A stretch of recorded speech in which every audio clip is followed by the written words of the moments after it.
Deepak, that sounds far too expensive for us. I'm out. How do you handle the it's just too expensive objection handle? Hi guys, my name's Deepak Shukla, founder at Pearl Lemon Sales. We're a sales training and development agency based in the UK as well as the USA and serving clients worldwide.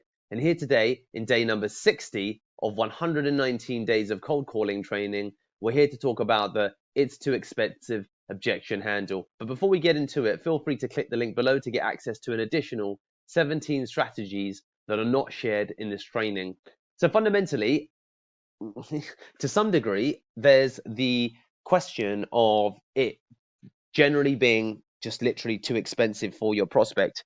But there's a number of ways that you can really think about how to sidestep or get around this objection. So the first typical way to handle, I say the first, but one of the ways that you could handle the it's too expensive objection handle is to ask the question, okay, yeah, absolutely, Frank. I'm really glad that thank them again. Thanking people is great. Well, thanks first of all, Frank, for letting me know that. So when you say it's too expensive, what do you mean? Just so I'm clear, and just seeing if prospects can unpack what they mean by too expensive, because too expensive could mean, well, look, our budget right now has just been exhausted for Q1. Q2 is coming up, and we need to wait until April, as an example. So it's too expensive could mean not right now.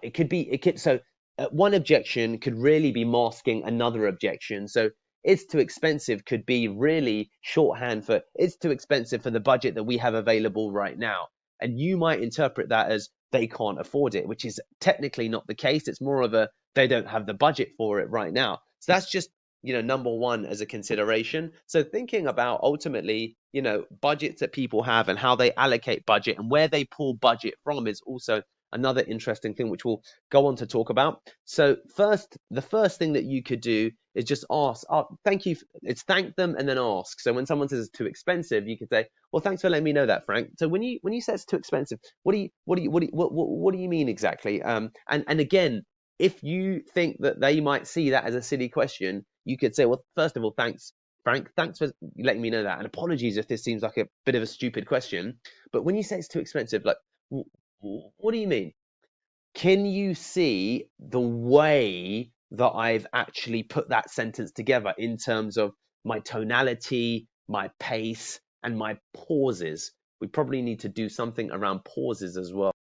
So the way that I structured that made it sound like it was really legitimate and searching question that I was asking. Like I had a really keen interest in understanding, and I was really trying to be polite about it. And the laws or the rules, the antiquated rules in the UK of the British gentleman that are universally well known will come to the fore because people will respect the way that you've asked when you say, well, first of all, thanks, Frank, thanks for letting me know that it's too expensive. So just apologies if this is a bit of a silly question, but when you say too expensive, like what is it that you mean? Just so I'm clear.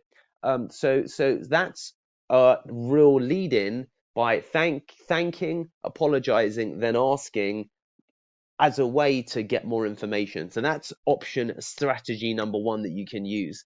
So strategy number two, if someone says, Deepak, that's just, in my opinion, far too expensive, you could then assume what they mean by that to then see if they agree or they correct you or they don't choose to reveal any more information. You could say, oh no, I totally understand, Frank. When you say too expensive, do you mean that in relation to the way the payments are structured?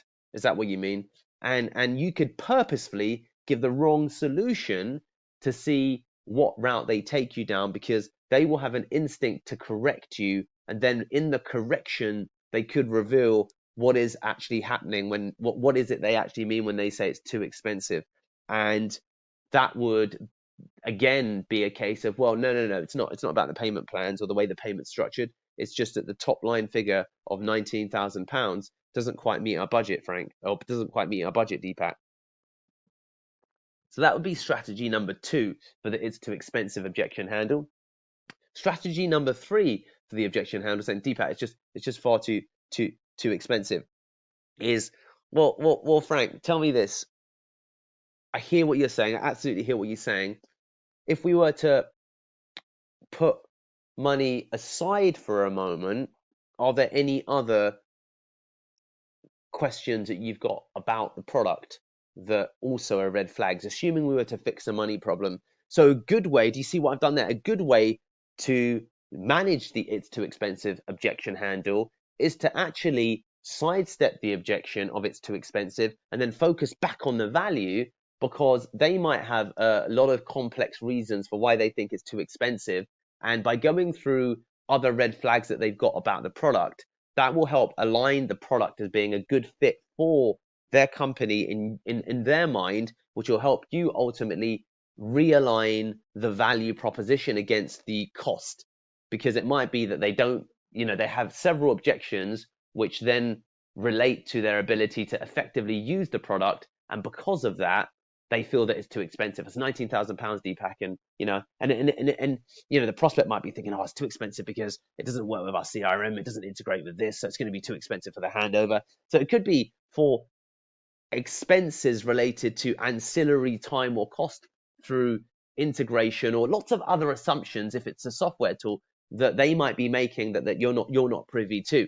So a good way to manage that also is to sidestep the objection and say, okay, no, I hear what you're saying. If we're to put that aside, then are there any other things that are top of mind, assuming that between us we could work something out and we could come back to that. So that's and be very mindful about what I did. What I did there was to build two combination responses together, one of them which I've not given you that. So in fact, I'd say, okay, well Frank, if we're to put aside the cost versus value for one moment, are there any other things, assuming we were to have handled that, and we put that aside to a minute, that I could help address about questions that you've got anything about the product? So that's kind of how you'd handle it.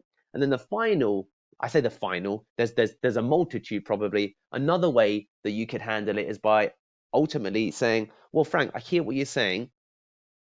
What would be a price that would make sense for you, or that you could afford, if we were to make the deal today, as an example? Assuming you are happy with every other element of the product, of course we'll go through it, but what would be a price that would make sense for you?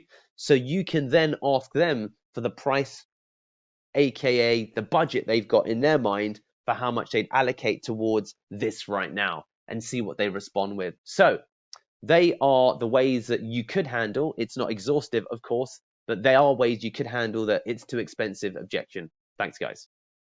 Remember, we've got 17 gated strategies just waiting for you. All you need to do is bing, subscribe, as well as click the link in the description below to get access to those 17. Get some.